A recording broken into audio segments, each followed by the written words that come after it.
జగన్ అసమర్థత వైకాపా ప్రభుత్వ నిర్వాహకంతో విద్యుత్ రంగం 1,29,000 కోట్ల నష్టాల్లో కూరుకుపోయిందని ముఖ్యమంత్రి చంద్రబాబు చెప్పారు. విద్యుత్ వ్యవస్థలను గాడిలో పెట్టి ప్రజలపై భారం లేకుండా చూడాల్సిన బాధ్యత తమపై ఉందన్నారు. కేంద్రాన్ని వేడుకున్నా మొత్తం భరాయించే పరిస్థితి లేదని, రాష్ట్రమే సొంతంగా వనరులు సమకూర్చుకోవాల్సిన అవసరం ఉందని చంద్రబాబు అభిప్రాయపడ్డారు. టారిఫ్ బర్డెన్ ఆన్ కన్జ్యూమర్స్ 32,166 కోట్లు పడింది.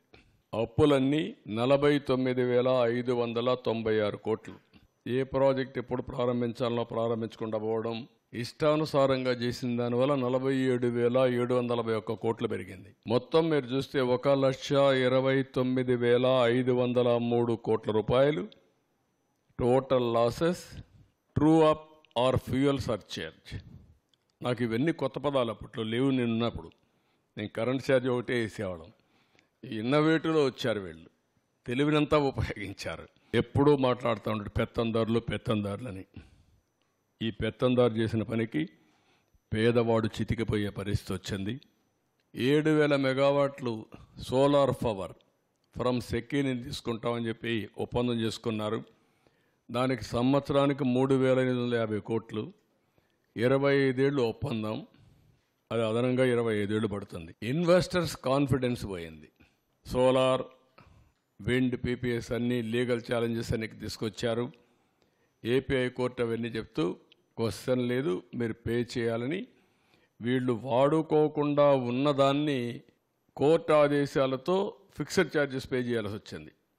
ఇప్పుడు సోలార్ కానీ వాడుకుంటే ఆ కరెంటు మనకు వచ్చేది. వీళ్ళు వాడుకోలేదు, వాడుకోకుండా రిజెక్ట్ చేశారు. కోర్టు ఏం చెప్పింది, అవన్నీ కుదరవు, మీరు పే చేయాలంటే వాడుకోని కరెంటుకి 9,000 కోట్లు పే చేశారు.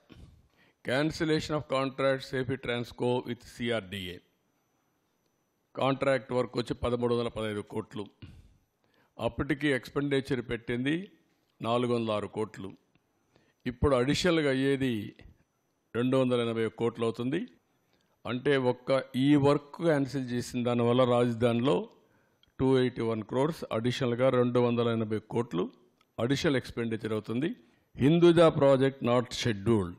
సుప్రీంకోర్టుకు పోతే వాళ్ళు ఇచ్చారు, కంపల్సరీగా పే చేయమంటే 1,235 కోట్లు పే చేసే పరిస్థితికి వచ్చారు. Tariff increase 16,699.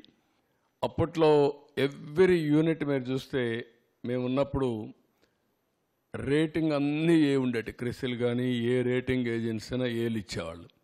ఇప్పుడు C, B, D, D, C, BC minus all these things వచ్చే కొందికి అడిషనల్ ఇంట్రెస్ట్ 1.1% పెరిగింది. దానివల్ల పెంచిన దానివల్ల మీరు చూస్తే 2,442 కోట్లు అదనంగా అది ఒక భారం పడింది.